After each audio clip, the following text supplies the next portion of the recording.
कुछ 100 साल पहले एक आइडिया को लेके बहुत बड़ा टेक्नोलॉजिकल डिबेट हुआ और वो ये था कि हमारा जो ये इलेक्ट्रिकल डिस्ट्रीब्यूशन सिस्टम जिससे हमको करंट मिलता है, इसको डीसी सिस्टम बनाना ज़्यादा एडवांटेजियस होता या एसी सिस्टम बनाना ज़्यादा एडवांटेजियस होता। एंड आई होप से तुमको इसका जवाब तुमको पता है, बिकॉज हमारा जो हाउस होल्ड सप्लाई में जो करंट आता है that is alternating current, right? So why is AC more advantages as compare to DC? इसका जवाब हमको इस चैप्टर में मिलेगा। बहुत इंटरेस्टिंग सा आइडिया है इसके पीछे, बट अभी के लिए you need to have patience. Last में जाके बताऊंगा इसके बारे में। और ये जो चैप्टर है, इस चैप्टर का जो बेसिक आइडिया है वो ऑलरेडी ईएमआई के चैप्टर में हमने डिस्कस कर दिया। ईएमआई का चैप्टर पे अच्छा होल्ड होना, स्ट्रॉन्ग होल्ड होना बहुत ज़रूरी है अगर तुमको इस चैप्टर को अच्छे से समझना है। और इसका जो बिगिनिंग था वो ऑलरेडी ईएमआई चैप्टर में हो चुका है। मैं फिर से एक बार रिकैप कर देता हूँ, एक बार फिर से याद दिला देता हूँ। देखो, कहानी ऐसा था, लास्ट में मैंने तुमको एसी जनरेटर के बारे में बताया था कि एसी जनरेटर बेसिकली करता क्या है। एक ऐसा डिवाइस है जो कि मैकेनिकल एनर्जी को इलेक्ट्रिकल एनर्जी में कन्वर्ट करता है। इफ यू रिमेंबर ये डायग्राम, आई होप सो तुमको ये देख के याद होगा कि एक्चुअली हुआ क्या करता था कि हमारे पास एक लूप है, इस लूप के साथ यहाँ पर एक डंडा अटैच्ड हुआ करता था जिससे हम इस लूप को गोल घुमाते थे मैकेनिकली। जब ये लूप गोल घूमेगा, इसके थ्रू ये जो तुमको मैग्नेटिक फील्ड दिख रहा है, ये मैग्नेटिक फील्ड इस लूप के थ्रू फ्लक्स क्रिएट करता है। So when this loop starts rotating, the flux through the loop keeps on changing.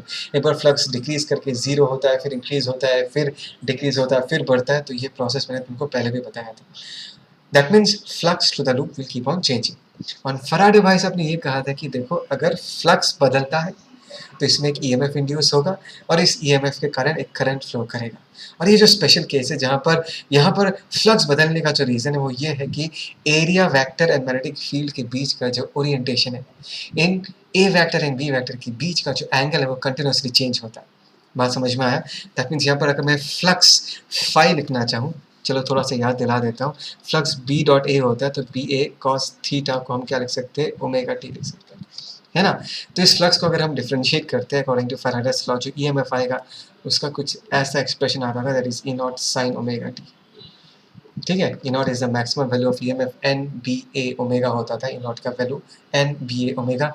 अगर याद नहीं है तो इसी जनरेटर एक बार पढ़ के आओ ईएमआई के चैप्टर से, वीडियो जो मैंने अपलोड किया है, बिकॉज वो चाहिए होगा। फिलहाल हम सिर्फ इस पे कंसंट्रेट करते हैं कि जो ईएमएफ है उसका एक्सप्रेशन ई नॉट साइन ओमेगा टी होता है।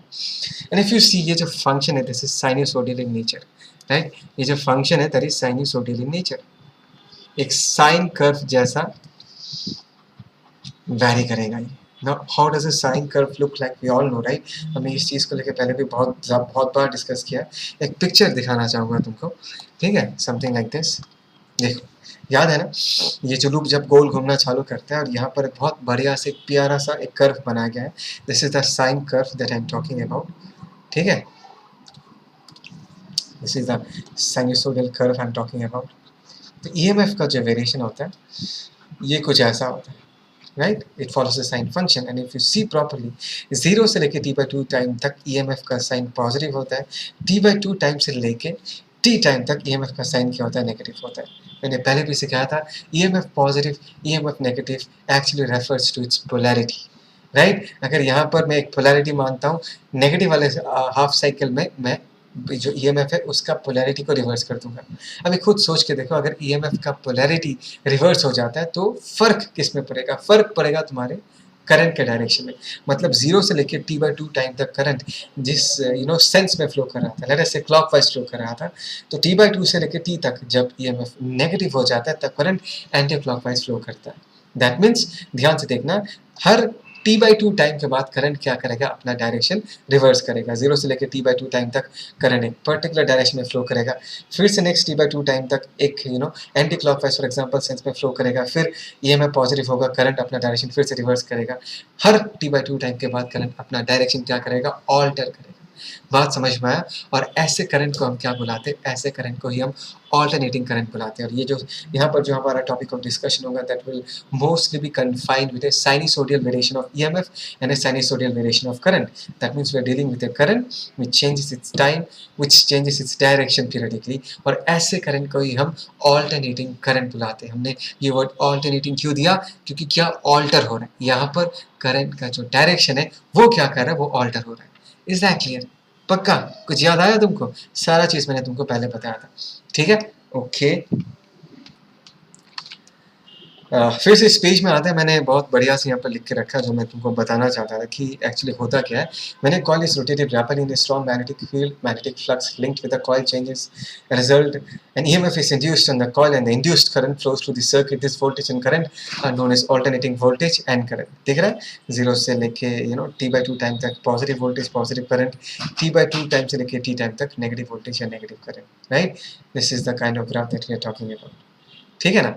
आगे बढ़ते हैं, लेट्स मूव अहेड। जो भी लिखना है इसको लिख के रखो। Now this are also examples of alternating current. ये जो है this are also examples of alternating current and I hope so तुमको इसका रीजन पता है, because if you see this graphs properly, I और वी दोनों को रिप्रेजेंट कर रहा है। कुछ हाफ के लिए करंट का डायरेक्शन या वोल्टेज पॉजिटिव है, नेक्स्ट हाफ के लिए करंट का डायरेक्शन या वोल्टेज नेगेटिव है। मतलब करंट जो है अपना डायरेक्शन पीरियडिकली क्या करेगा, ऑल्टर करेगा, बदलेगा।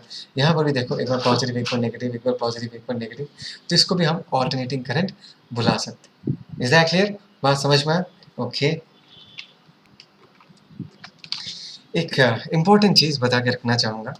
देखो, जो ईएमएफ का हमने एक्सप्रेशन लिखा था, that is E equal to A naught sine omega T, ठीक है? So this is the EMF of the AC source, EMF of AC source. Source मतलब जो कि करंट प्रोड्यूस करता है। तो एसी सोर्स का जो सिंबल होता है वो बता के रखना चाहूँगा। वो सिंबल कुछ ऐसा होता है, ऐसा एक सिंबल होता है। ये अगर तुमको सिंबल दिखाई दे रहा है, that means this is an AC source. ये ऑल्टरनेटिंग सर्किट को ईएमएफ प्रोवाइड करेगा। Is that clear? समझ में आया? ओमेगा जो है यहाँ पर, omega, this omega is basically angular frequency, है ना? ओमेगा को हम क्या कहते हैं? इस angular frequency. Omega is the angular velocity with which this loop is basically rotating। और ओमेगा को हम क्या लिख सकते हैं? 2 पाई f लिख सकते हैं। इंडिया में, in India, what is the frequency of the AC supply? That is around 50 hertz। I hope so तुमको ये पता है। तो ओमेगा का वैल्यू जो है that is nearly 314 रेडियन पर सेकेंड। Is that clear? बात समझ में आया? तो टाइम पीरियड अगर निकालना है, टाइम पीरियड का फॉर्मूला भी all know, that is 2 pi by omega, ठीक है? तो ये छोटी छोटी चीज़ें, इसको ध्यान रखना। ये जो है ये बहुत ज़रूरी है। एसी सोर्स का सिंबल, ये सिंबल हम बहुत ज़्यादा यूज़ करेंगे, ठीक है? ओके, अच्छा, अभी एक बार ये इमेजिन करो कि हमने जो एमीटर एंड वोल्ट मीटर को लेकर डिस्कस किया था इलेक्ट्रिसिटी के चैप्टर में। So those ammeters and volt meters they measure DC, direct current measure करते हैं। अभी ये इमेजिन करो कि अगर मैंने उस ammeter voltmeter, DC ammeter, DC voltmeter के थ्रू ऑल्टरनेटिंग करंट पास कर दूँ। क्या पास कर दूँ? ऑल्टरनेटिंग करंट पास कर दूँ। तो वो जो डिवाइसेस है जो कि पहले डीसी करंट मेजर कर रहा था, अभी क्या मेजर करेगा? ये जो डीसी एमीटर्स है, डीसी वोल्ट मीटर्स है, वो क्या मेजर करेगा? मैं ऐसा क्वेश्चन क्यों पूछ रहा हूँ? इसलिए पूछ रहा हूँ बिकॉज देखो, जब करंट डीसी होता है मतलब उसका मैग्नीट्यूड, उसका डायरेक्शन कॉन्स्टेंट है, राइट?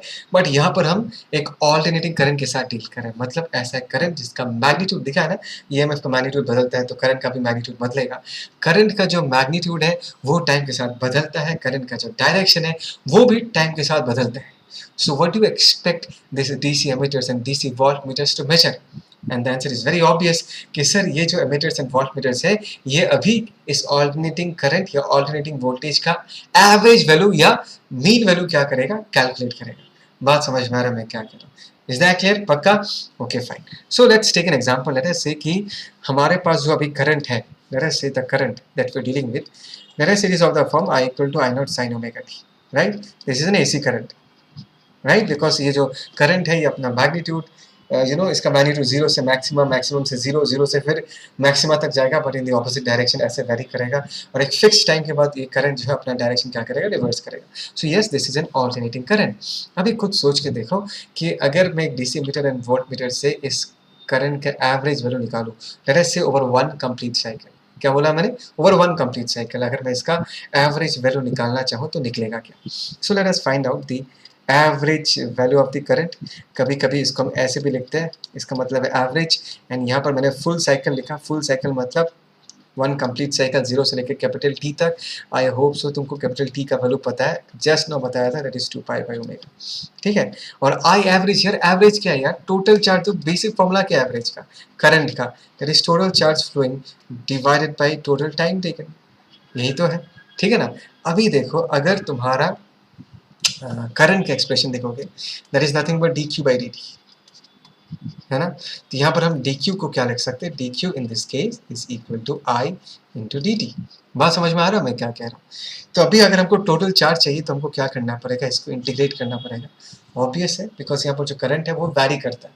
तो टोटल चार्ज निकालने के लिए तुमको I इंटू डी टी को क्या करना पड़ेगा, इंटीग्रेट करना पड़ेगा। तो ध्यान से देखो, यहाँ पर हमने I इंटू डी टी लिख दिया, डिवाइडेड बाई टाइम हम कर देंगे इंटीग्रेशन ऑफ डी टी।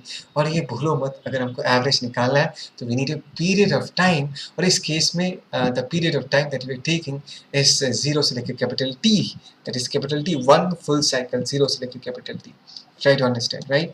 तो आई की जगह हम लोग वैल्यू पुट कर देते, that is I naught sine omega T, ठीक है ना, इंटू डी टी। और यहाँ पर हम लिमिट्स कैपिटल टी को ओमेगा के फॉर्म में लिखते हैं, कैपिटल टी को हम क्या लिख सकते हैं, दैट इज 2π/ओमेगा, एंड नीचे देखो इंटीग्रेशन ऑफ डी टी क्या आ जाएगा, जीरो टू कैपिटल टी, फिर से यहाँ पर 2π/ओमेगा आ जाएगा। Is that clear. तो बेसिकली देखो यहाँ पर इंटीग्रेशन किसका होने वाला है, यहाँ पर integration of sine omega T D T होने वाला है। इस इंटीग्रेशन को मैं अलग से करता हूँ, ठीक है ना। लेट अस फाइंड आउट की integration of sine omega T into D T zero से लेके 2π/ओमेगा तक कितना आता है, इस इंटीग्रेशन को जस्ट हम अलग करके कर रहे हैं। तो integration of sine omega T क्या होगा भाई साहब, that is minus cos omega T, नीचे एक ओमेगा आ जाएगा, और हम लिमिट्स पुट करेंगे कहाँ से कहाँ तक, जीरो से लेके कहाँ तक, 2π/ओमेगा, है ना। Is that clear.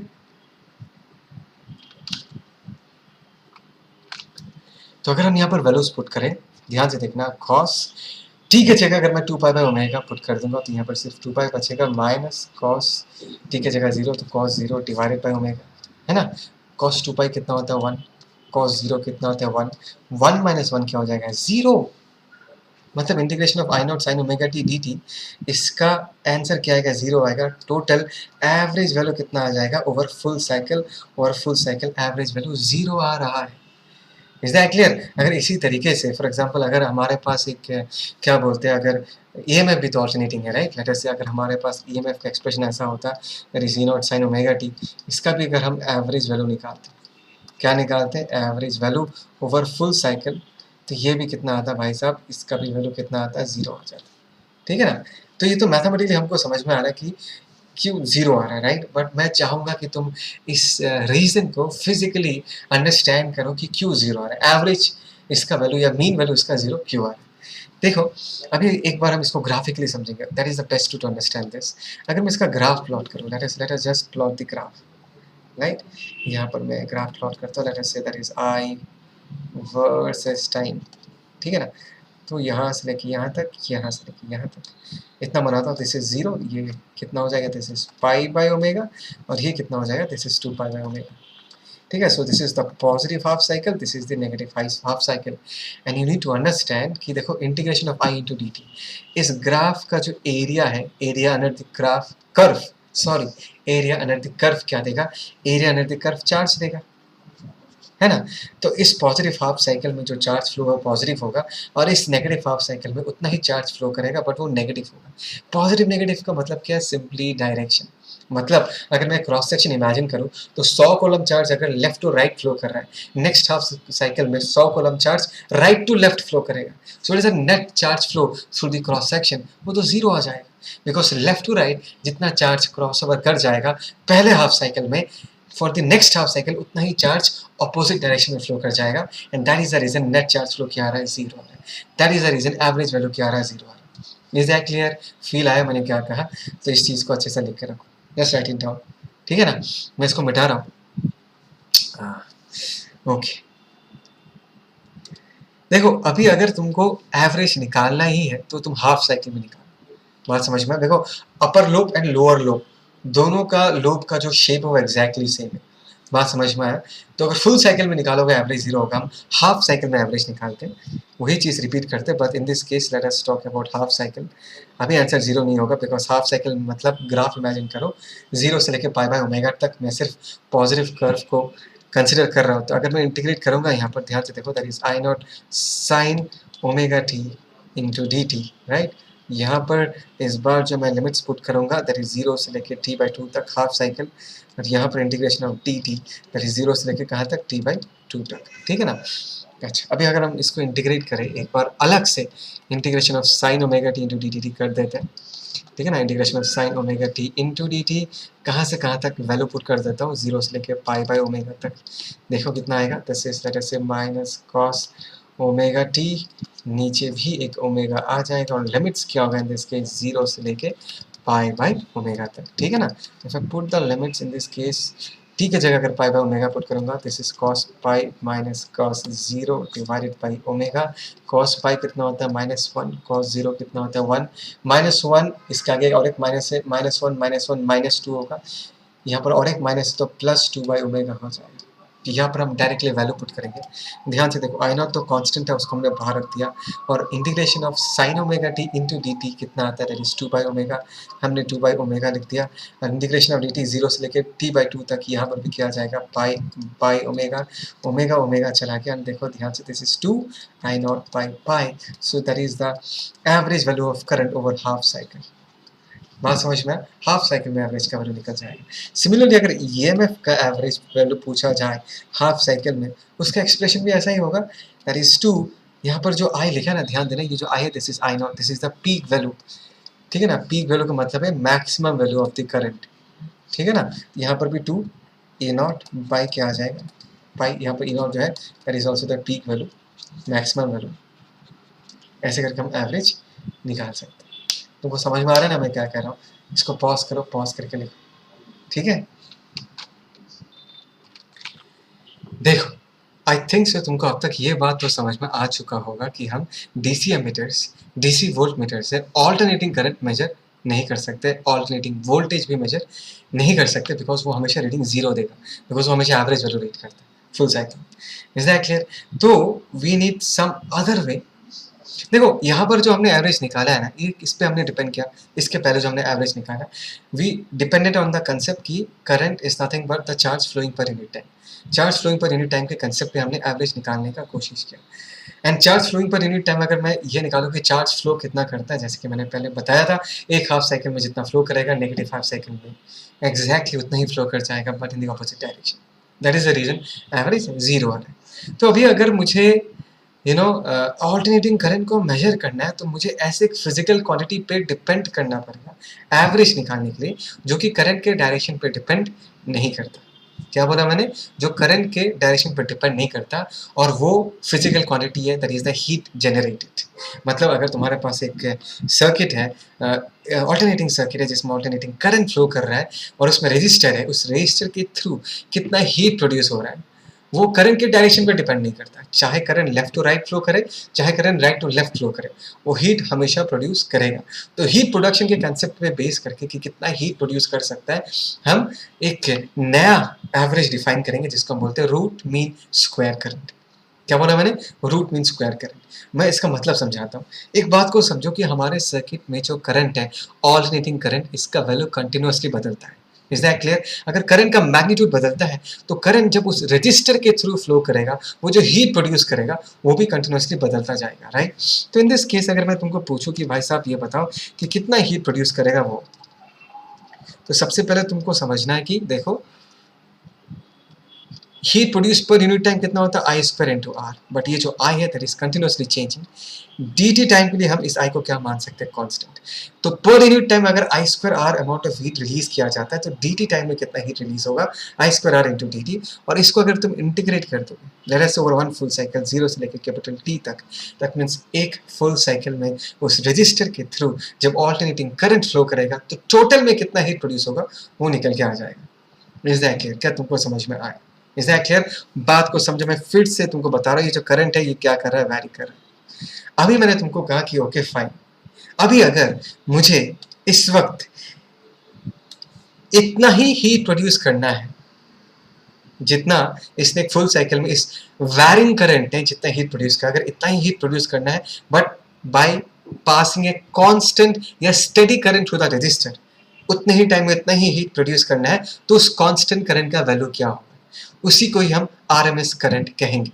मतलब it is that value of constant current, it is that value of steady current which will produce the same amount of heat as the actual AC current in the same amount of time. तो मैंने माना चलो उसको हम क्या बुलाएंगे, let us say that current is IRMS, that is the constant steady current, right? Constant current है मतलब I square into R, this is the heat released per unit time into total T times हम multiply कर सकते हैं, because ये जो current है IRMS ये constant है. It is the constant current which will produce the same amount of heat as the actual varying alternating current in the same amount of time. ठीक है ना? ओके, तो यहाँ पर हम इस कहानी को आगे बढ़ाते हैं. तो ध्यान से देखना, both of them are equal, right? तो यहाँ पर resistance will basically cancel out. और अगर मुझे यहाँ से आई आरएमएस निकालना है, राइट, पहले स्क्वायर निकाल लेता हूँ. आई आरएमएस स्क्वायर क्या होगा, ध्यान से देखो, दैट इज आई स्क्वायर, है ना, इंटू डी टी, जीरो से लेकर कैपिटल टी तक, और नीचे कैपिटल टी आ जाएगा. This is the total value of the time period, that is one full cycle I square into D T. और अगर मुझे आई आर एम एस लिखना है, that is I R M S in this case, इसको मैं क्या लिख दूंगा, that is root over of, ध्यान से देखना, that is root over of integration of I square into D T divided by T, और इसका लिमिट जीरो से लेकर कैपिटल टी तक. सो this is the formula, this is the expression जहाँ से हम आरएमएस करंट निकाल सकते हैं. और इसका मैं तुमको छोटा सा टेक्निक बताता हूँ जिससे तुम इसको याद रख पाओगे कि करना क्या. इसको एक बार खोलो तो, root mean square current, right? तो दैट मींस अगर तुमको आरएमएस करंट निकालना है ना, तो तुमको ठीक इस रूट मीन स्क्वायर को ऑपोजिट सीक्वेंस में फॉलो करना पड़ेगा. ये क्या कर रहा है, पहले जो करंट है उसको स्क्वायर करो, मतलब तुम्हारा जो एक्चुअल करंट है उसको स्क्वायर करो. ठीक है, बढ़िया. मैं अपने एक्चुअल करंट को स्क्वायर कर लेता हूँ, दैट इज आई स्क्वायर. फिर क्या करें, उसका मीन निकालो. मीन कैसे निकालते हैं हम, I square into D T divided by integration of D T, right? This is how we find out mean, that is zero से लेकर कैपिटल टी तक, जीरो से लेकर कैपिटल टी तक. ये हमने मीन निकाल दिया, तो मीन का काम भी हो गया. उसके बाद क्या बोला, उसके बाद उसके ऊपर रूट लगा दो. तो इसके ऊपर हमने क्या लगा दिया, रूट लगा दिया. और ये जो हमको मिलेगा वो क्या मिलेगा, आर एम एस. तो ये जो नाम है R M S, this will practically help you to remember the formula. Root mean square current, पहले करंट को स्क्वायर करो, उसका मीन लिखो, उसका रूट ओवर लो, that is root mean square current. But मैं चाहूंगा कि तुम इसका फील लेके समझो इस बात को, actually root mean square current होता क्या है. This is actually that imaginary constant current. देखो ये एवरेज है यार, हीट के बेसिस पे हमने निकाला, that imaginary constant current steady current, जो कि एक्चुअल करंट जैसा हीट प्रोड्यूस करेगा उस रेजिस्टर के through when it is flowing through the resistor for the same amount of time. That is root mean square current. Is that clear? और ये जो RMS value है, इसी आरएमएस वैल्यू से हम अपने एसी सर्किट्स के सारे पैरामीटर्स को 99% ऑफ द टाइम एक्सप्रेस करते. मैं क्या बता रहा हूँ, समझा रहा हूँ. फिलहाल इसको पॉज करके लिख के रखो, ठीक है? देखो, the RMS value of the alternating current is also called the virtual value or the effective value. ये तो बस याद रखने के लिए. In general, when the values of voltage or current for alternating circuits are given, these are RMS values. मतलब normally जब हम कोई AC सर्किट सॉल्व करेंगे, उसमें जब वोल्टेज का वैल्यू लिखा रहता है, जो करंट का वैल्यू लिखा रहता है, अगर बोला कि वोल्टेज कितना है, करंट कितना है, तो तुमको सिंपली समझना है कि these are actually RMS values. Is that clear? पक्का समझ में आया? ओके. अभी एक काम करते हैं, हम लोग एक्चुअली ये निकाल के देखते हैं कि अगर हमारे पास I equal to I naught sine omega T current है, तो उसका आरएमएस वैल्यू कितना निकलेगा. ठीक है, देखो, जैसे कि मैंने कहा था कि करंट का वैल्यू जो है in this case, that is I equal to I naught sine omega T. ये मानता हूँ current, this is an alternating current. इसका आरएमएस वैल्यू लिखना चाहूँगा, that is very simple. You all know RMS हम कैसे लिखते हैं. पहले करंट को स्क्वायर कर दो, स्क्वायर कर रहा हूँ, that is I not square. यहाँ पर भी क्या आ जाएगा, that is sine square omega T. उसका मीन निकालो, सो इंटू डी टी करके इंटीग्रेट कर दो, जीरो से लेकर कैपिटल टी तक, divided by D T, that is zero से लेकर कैपिटल टी, है ना. और जो भी निकला उसका एक रूट ओवर कर दो. यही तरीका निकालने का, ठीक है ना. तो ये हम करेंगे. पहले हम देखो इसको अगर मैं इंटीग्रेट करना चाहूँगा। एक बार मैं इसको थोड़ा सजा के लिख लेता हूँ। देखो आई नॉट स्क्वायर जो है इंटीग्रेशन के बाहर आ जाएगा और अंदर क्या बचेगा, that is sine square omega T into D T, और जो पीरियड जिसके ऊपर हम इंटीग्रेट करेंगे 0 से लेकर कैपिटल टी तक, और नीचे भी क्या है, कैपिटल टी है। Is that clear? इस इंटीग्रेशन को मैं अलग से करता हूँ, यहाँ पर करता हूँ। Let's talk about integration of integration of sine square omega T into D T. अगर हम इसको इंटीग्रेट करें 0 से लेकर कैपिटल टी तक, एक बार देखते हैं हमको इसका वैल्यू क्या मिलेगा। साइन स्क्वायर ओमेगा टी, इसको मैं ऐसा लिख सकता हूँ 1 minus cos 2 omega T divided by 2। एक मिनट,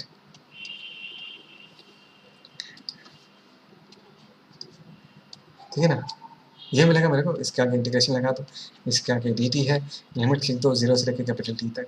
अभी अगर मैं इसको खोलूँगा तो देखो हाफ बाहर और अंदर क्या आएगा, इंटीग्रेशन ऑफ डी टी 0 से लेकर कैपिटल टी तक, राइट।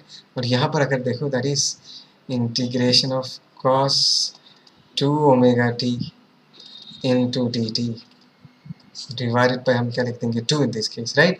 और इसको हम 0 से लेकर टी तक इंटीग्रेट करेंगे, तो 0 से लेकर टी तक ये तो डायरेक्टली टी बाई 2 आ जाएगा, है ना। एक बात, ये जो cos 2 omega T into D T, ये तो हमने पहले भी किया था ना, टाइम यहाँ पर टी का वैल्यू हम लोग क्या पुट कर सकते हैं, 2 पाई बाई ओमेगा।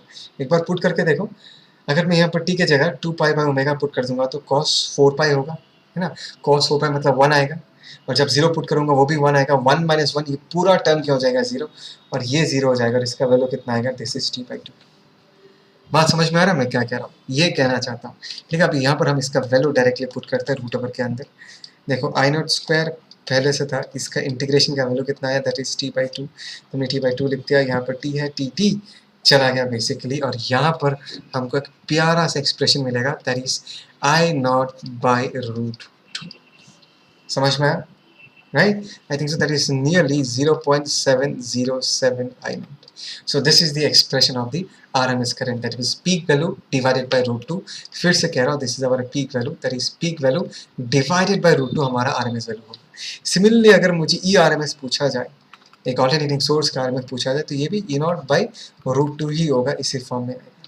बात समझ में आ रहा है मैं क्या कर रहा हूँ, इज दैट क्लियर? देखो ये बहुत इंपॉर्टेंट एक्सप्रेशन, इसको हमेशा याद रखना। अगर तुमको किसी सर्किट में आरएमएस वैल्यू दिया हुआ है, जो कि 99% ऑफ द टाइम तुमको अगर कोई सर्किट मिलता है उसमें हमेशा आरएमएस वैल्यू से मेंशन होंगे। अगर तुमको उसका पीक वैल्यू निकालना है तो आरएमएस के साथ सिर्फ रूट 2 मल्टीप्लाई कर दो, तुमको पीक वैल्यू पता चल जाएगा।